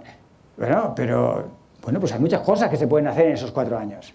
Y entre otras, asambleas ciudadanas. He tenido oportunidad, como os decía, de ser asesor de una de ellas y me encantó experimentar la sensación de sensatez que emerge de un colectivo de 100 personas elegidas al azar y se combinan personas de distintas edades, de distintas clases sociales, económicas, de distintas geografías. Al principio parecía que iba a ser un mare magnum de idiomas, porque unos en euskera, otros en valenciano, otros en... y parecía que no se iban a enterar. Enseguida se pusieron de acuerdo, enseguida fueron con un objetivo común. ¿Para qué está esta asamblea? En esa concreta era para el clima, pero se pueden hacer asambleas ciudadanas de lo que queráis. Y no son vinculantes, eso puede ser muy desanimante. Ya, su señoría no quieren pillarse los dedos. Pero fíjate, Macron convocó la primera gran asamblea ciudadana por el clima en Francia, pensando que no iba a servir para nada, que se iba a poner una medalla y que los ciudadanos y ciudadanas, pues como las empresas energéticas, dicen, sí, es que luego no participan. Y digo, tú deja que la gente participe y verás. Y además no solo es que te vayan a poner verde o no verde, es que a lo mejor te van a ayudar a gobernar o a tomar decisiones. Que la gente, cuando tú le das, de verdad, honestamente, y le dices la regla del juego y con estas reglas a ver qué podemos hacer, no todo el mundo puede, no todo el mundo quiere, pero hay mucha gente que se pone. Y viva la diversidad de esas asambleas y viva la diversidad de los que vivís aquí, los que habéis venido esta tarde. Todas esas diversidades hacen aflorar algo que es maravilloso, que es la sensatez. Y la sensatez, ¿cuál es el ingrediente fundamental de la sensatez? Porque el conocimiento requiere o tener acceso a internet o ir a la universidad. Pero la sensatez no. La sensatez requiere tiempo. Dedícale un ratillo a pensar, o a hablar con tu vecino. Y de ahí emerge la sensatez. Y eso te empieza a reconciliar con la especie humana. Yo he pedido el traslado de especie, pero no me lo conceden todavía. Y mientras siga siendo Homo sapiens y reniegue y ridiculice a la especie a la que pertenezco, es que soy de estos, soy de los vuestros, soy un Homo sapiens. Me da un poquito de rabia. Pues una de las propiedades del Homo sapiens es que los pones juntos y, oye, deciden la cena, deciden el plan urbanístico de Coín, deciden una serie de cosas que dices, anda, pero yo no sabía que tú eres urbanista. No, yo tampoco. Hay un tutorial en YouTube, ya está. Bueno, la cosa es ponerse de acuerdo, encontrar qué es lo que nos preocupa y trabajar por algo que nos identifique con lo que nos identifiquemos. Y eso ocurre en una asamblea cuando se dejan las armas en la puerta y se pone la gente a remangarse y a hacer cosas. Y eso es lo que me ha parecido percibir cuando he estado con alguno de vosotros y vosotras en este rato, viendo algunos de estos movimientos que se preocupan por algo que está amenazado, como es vuestro patrimonio, vuestro agua, vuestras costumbres, en aras de una transición que se está haciendo deprisa, que no se termina de explicar. Una de las tragedias que estábamos hablando, de la que estoy empezando a aprender de aquí, pero que no es solo de aquí, es que muchas personas que tienen a lo mejor un terreno, que han hecho las cosas de una manera, no son bien informadas, no tienen tiempo, han quedado detrás de una gran brecha digital, son personas de 70, 80 años que no las puedes poner a leerse el BOE en su ordenador.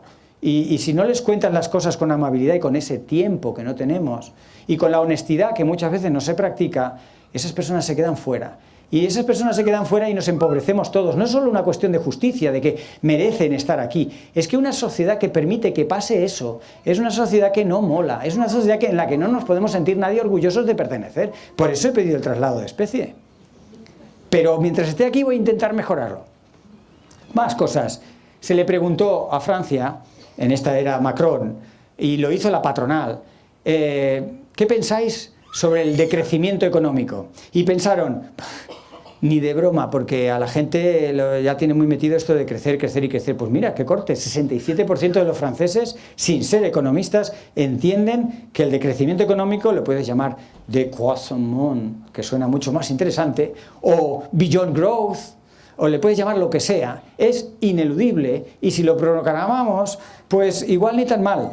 Y eso, la sensatez de estas asambleas ciudadanas, de estas encuestas que se hacen a la ciudadanía, lo pone sobre la mesa. Ahora lo que tenemos que hacer, que está sobre la mesa, que llegue a la Moncloa, que llegue a, no sé, al ayuntamiento correspondiente, que lo hagamos nuestro, que nos empoderemos con esa sensatez y sintiendo que no estamos locos, que esto que decimos no es una locura, y intentemos avanzar, como se está haciendo aquí. De muchas de estas cosas hablo en este libro, que a los que aguantéis 2 horas vamos a sortear al final de esta tarde, ¿no? Es un libro en el que el título cambió varias veces hasta que al final pensé que abordaba precisamente esa oportunidad en la que podemos embarcarnos, si queremos, de recivilizarnos. Es una civilización con grandes defectos, defectos de los que a veces nos da vergüenza hablar, porque es muy embarazoso reconocer la violación de los derechos humanos, pero si nos dejamos de vergüenzas y decimos, la Carta de Derechos Humanos mola, venga, pues vale, pues si mola, vamos a ver si la cumplimos, ¿no? Y estas zancadillas que a veces nos ponemos, esos tiros en el pie, empezamos a sonreírlos, pero con una sonrisa vamos a intentar pegarnos algunos tiros menos y no hacer cosas que van en contra nuestra directa y sobre todo de las generaciones siguientes, ¿no? Zancadillas como el negacionismo, como la huida hacia adelante, como el tecnooptimismo, como el círculo del milagro. En esta vuestra querida comunidad hay algunos políticos que han prometido agua, como si tuvieran el agua en casa. Pero claro, hay gente que desea ese agua y entonces le compran el milagro y se forma un círculo en el que los científicos y los técnicos no pintamos nada, porque tú estás viendo a uno que promete agua y otro que quiere que haya agua y se forma un círculo cerrado entre el que promete y el que quiere creer y tú estás fuera. Bueno, pues tenemos que encontrar la manera de entrar en esos círculos y decir, lo siento mucho, los Reyes Magos no existen y esto es un milagro y estamos hablando del agua. Bueno. Así que humanicemos la sociedad, tampoco parece una petición muy rara. Naturalicemos la biosfera, en la que, por cierto, cada vez hay más trastos humanos, la antropomasa ha superado a la biomasa. ¿Qué quiere decir? Que el peso de las cosas que ha generado el ser humano ya pesa más que lo vivo en la biosfera. En fin, son cosas que tienen que hacernos un poco reflexionar, ¿no? Pero lo que sí os pediría, y con esto sí que acabo, es que tengamos súper claro, pero muy, muy, muy claro qué es lo que queremos hacer. ¿Dónde queremos estar? Y es importante que lo tengamos claro, porque podríamos conseguirlo. Muchas gracias.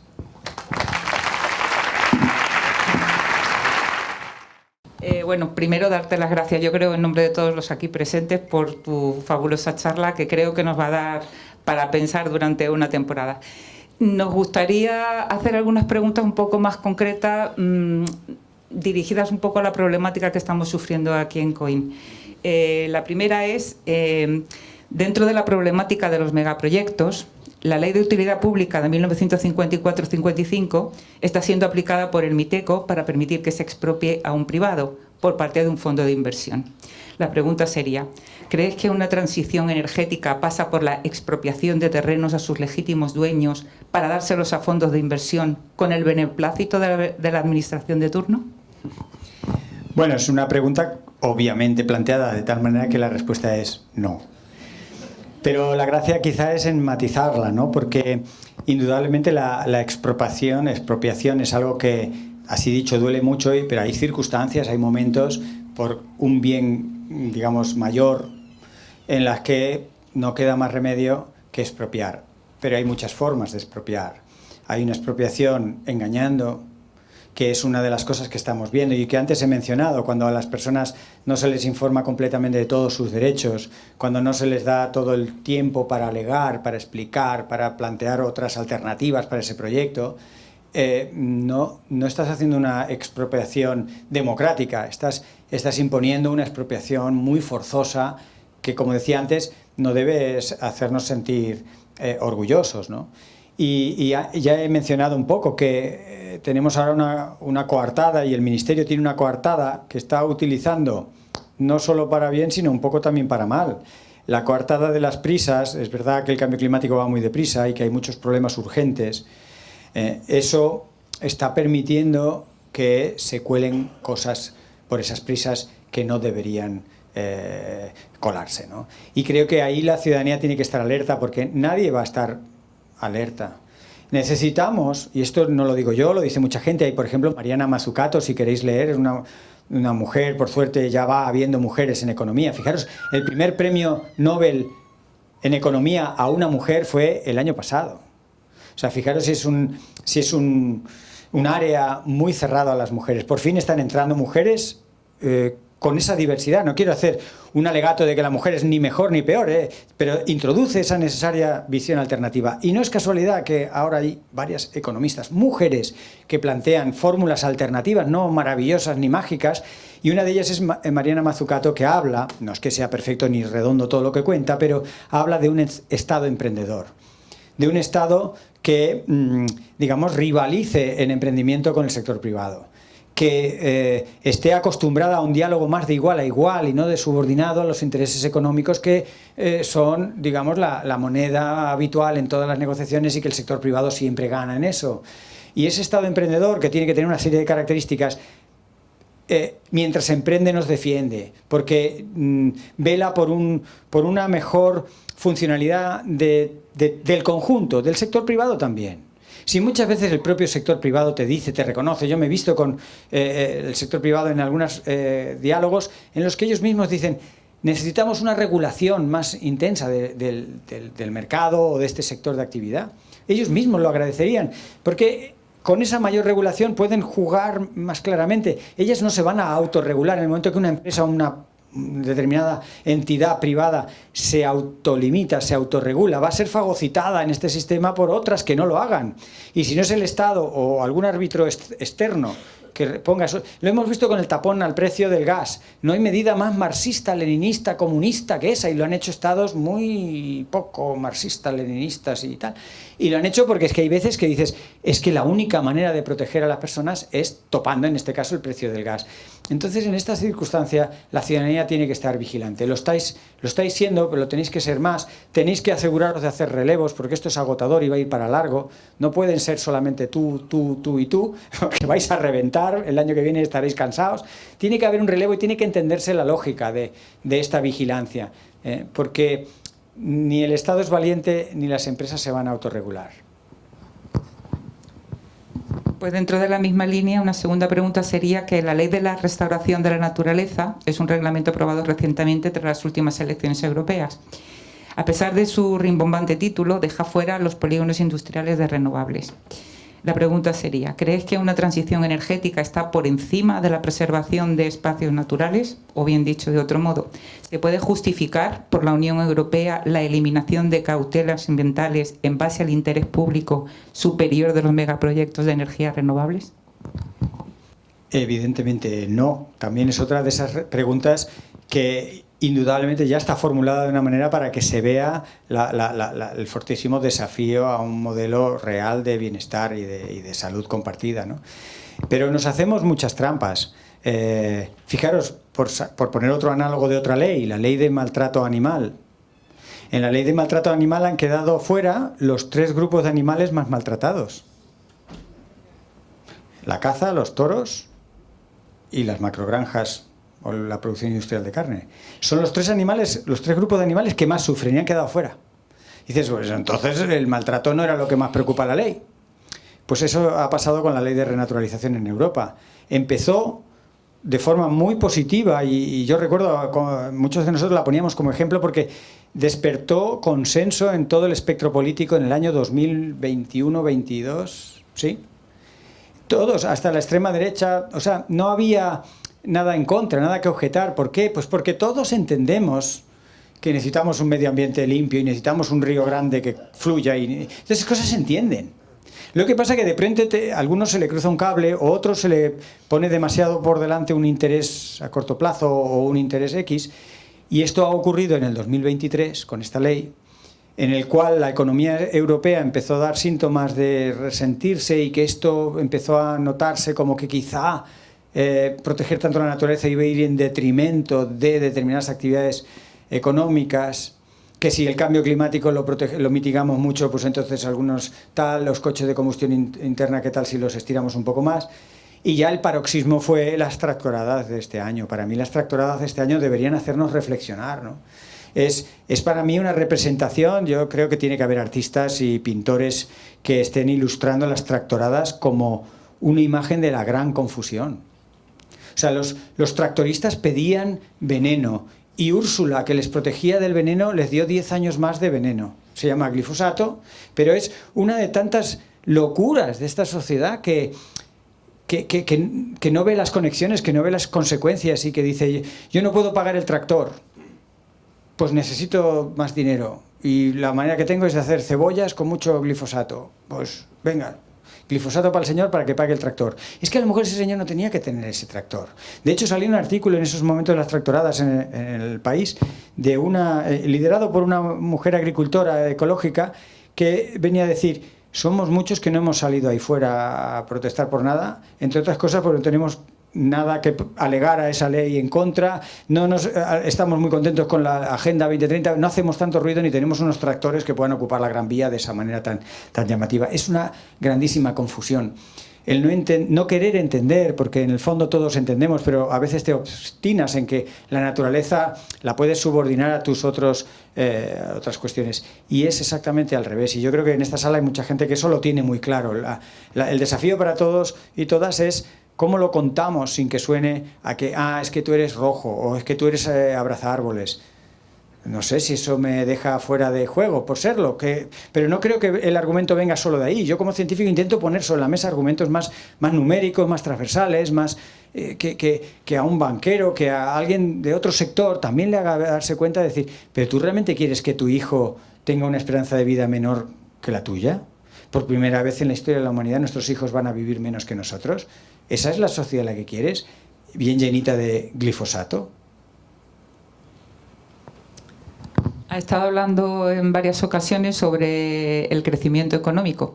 ¿Crees que el crecimiento económico está reñido con la protección del medio ambiente? Bueno, si lo llamas económico, con el adjetivo económico sí que está bastante reñido, pero el crecimiento, que es como creo que debemos pensar, porque sí que es verdad que tenemos muy implantado la noción de éxito con la noción de crecimiento, pero el crecimiento económico solo es una forma de crecer. Y si tenemos en cuenta cómo es hoy en día el crecimiento económico, que es realmente un soufflé basado en nada, y por eso las subprimes y por eso los colapsos, porque el dinero no se apoya en riqueza. De hace tiempo ya no tenemos el patrón oro, el dinero es todo un artificio. Y entonces ese crecimiento económico en realidad es una falacia, no es un auténtico crecimiento. Es una hipoteca a gran escala, es un espejismo que te crees al que vas, ¿no? Es un déficit y una inflación que no regulas y que quieres que vayas permitiéndote a ti expandirte. Y hemos todos entendido o creído que el Producto Interior Bruto y esos indicadores, cuanto más mejor. Pues no. El Producto Interior Bruto, cuanto mayor, muchas veces peor. Hay una parte de pobreza extrema que un poco de Producto Interior Bruto te saca de ahí, bien. Pero a partir de unos niveles modestos de economía, el Producto Interior Bruto está muy desconectado de lo que es el bienestar de las personas. Y no digo que no haya que usar el Producto Interior Bruto, pero dejemos a los economistas que lo usen para lo que lo usen. Es como la tasa de colesterol, ahora todos somos expertos en colesterol. ¿no? O todos fuimos expertos en virus y sabíamos muchísimo de contagios, de tipos, de proteínas, de spike, inmunoglobulinas. Éramos doctores honoris causa en epidemias y pandemias. Pero en realidad dejemos a los epidemiólogos que aborden las epidemias y a los economistas que usen el Producto Interior Bruto. Pero no les dejemos hacernos creer cada noche en el telediario: España crece al 2,5. Menos mal, sí, al 2,5. Porque eso es economía extraterrestre. Se llama economía extraterrestre aquella economía que no se aplica al planeta Tierra, que es la economía de mercado, que está toda muy bien, excepto el pequeño detalle que no conoce límites. Cuando todos nos asomamos a la ventana vemos un límite, vemos el horizonte, sabemos que el planeta tiene límites, que la atmósfera tiene límites, está todo limitado, la tasa de renovación del agua tiene un límite. Pues no, la economía extraterrestre dice: crezcamos indefinidamente hasta más allá. Entonces, claro que con esa forma de hacer economía está reñida la protección del medio ambiente. ¿Por qué? Porque la protección del medio ambiente, entre otras cosas, pasa por establecer, reconocer, cuantificar los límites. ¿Qué límites? Hombre, pues en estas hectáreas no puedes sacar más de no sé cuántos aguacates. No, perdona, que yo me traigo aquí nitrógeno y agua y verás tú cómo te duplico la producción. Entonces la gente se mira así: ¿en serio? Pero esto no va a tener ninguna consecuencia. No, es fantástico. Y también me han permitido 10 años más de glifosato y reviento los bancales de aguacates. Claro, eso está muy reñido con la conservación. Allí no te va a crecer nada, ni biodiversidad, ni naturaleza, ni nada. Entonces, si estoy ridiculizando y exagerando para que entendamos un poco, eso está reñido. Pero un crecimiento, hay muchas formas de crecer. El decrecimiento como marco conceptual no es una única senda, y hay cada país, cada región, cada modo de vida, pues tiene que ir ajustándose. Pero fíjate, entra dentro de lo que se conoce como economía de la suficiencia, que es un término más amplio, ¿no? Y que mucha gente en esa sensatez, en muchas de las propuestas de las asambleas ciudadanas, se habla precisamente de economía de la suficiencia, sin saberlo, sin que la gente sea consciente de que existe un marco teórico de hace más de 30 años que se habla de la suficiencia económica o economía de la suficiencia, que, como su nombre ya sugiere, es crecer, desarrollarte, tener infraestructuras hasta un determinado valor que es suficiente. ¿Suficiente para qué? Pues eso es democráticamente, nos ponemos de acuerdo, pero sugerimos ser sanos y felices, por ejemplo. Pues ya somos sanos y felices, bien. Pues no asfaltemos más calles, no hagamos más edificios. ¿Cómo puede ser que en España no paren de crecer la vivienda si la población no crece? ¿No? Es que son preguntas que me hacen los niños cuando cuento estas cosas. Niños que por fortuna no han sido formateados por el sistema educativo y que tienen 8 o 9 años y te hacen preguntas de estas que dices: claro, alguien que todavía no lo comprende. Porque los demás nos han formateado, nos hemos ido formateando, no sé qué pasa, pues ves las torres y dices: oh, España crece. Pero ¿cómo va a crecer si somos los mismos 49 millones de españoles? Estas son las incongruencias que hacen muy insostenible la conservación de la naturaleza. Y son unas incongruencias, oye, que yo les deseo la mejor suerte a los economistas, pero es su problema, no nos lo pasen a la humanidad.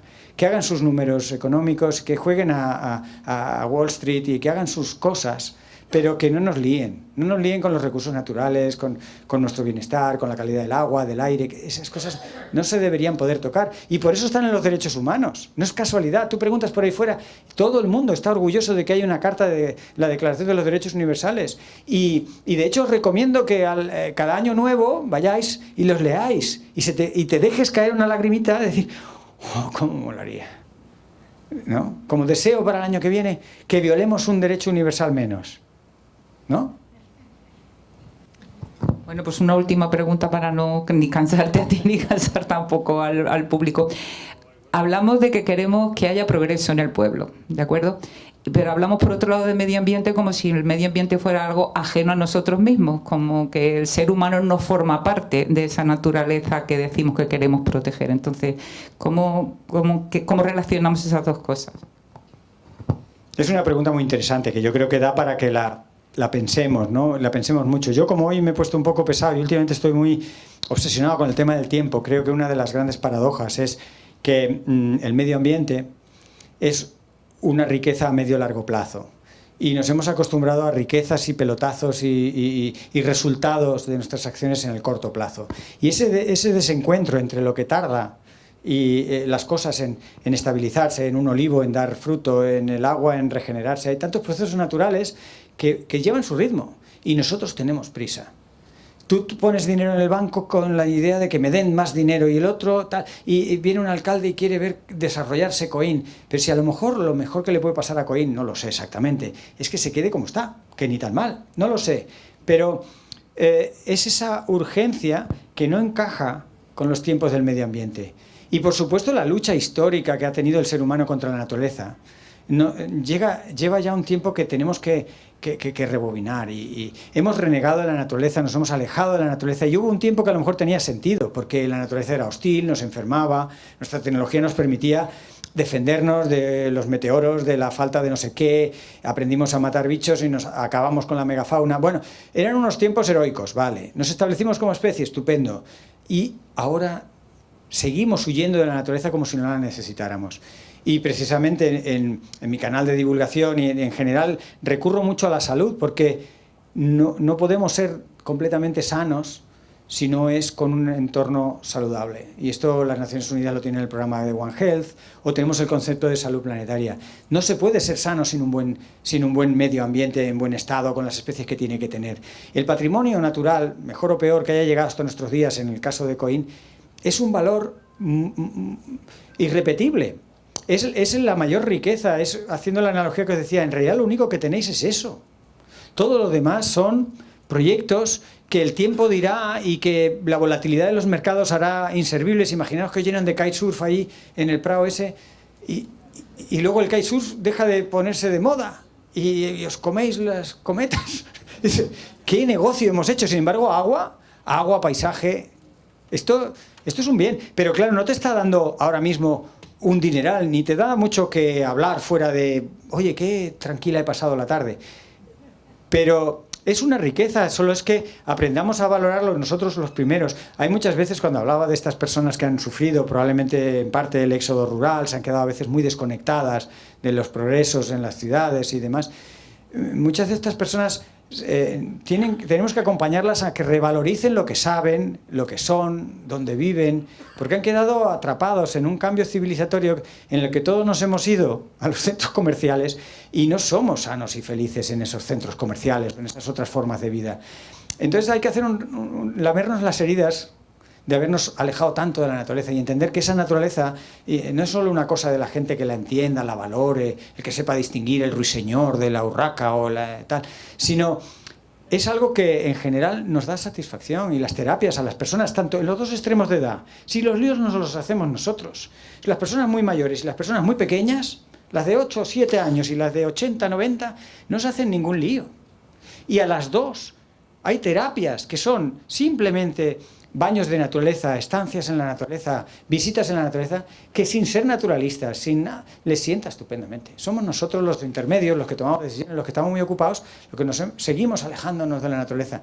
Cuando nos volvamos a encontrar con la naturaleza, veremos lo valiosa que es y entonces veremos cómo crecer no es incompatible con conservar, pero un crecimiento dentro de unos límites que la naturaleza encaje. Me he enrollado mucho.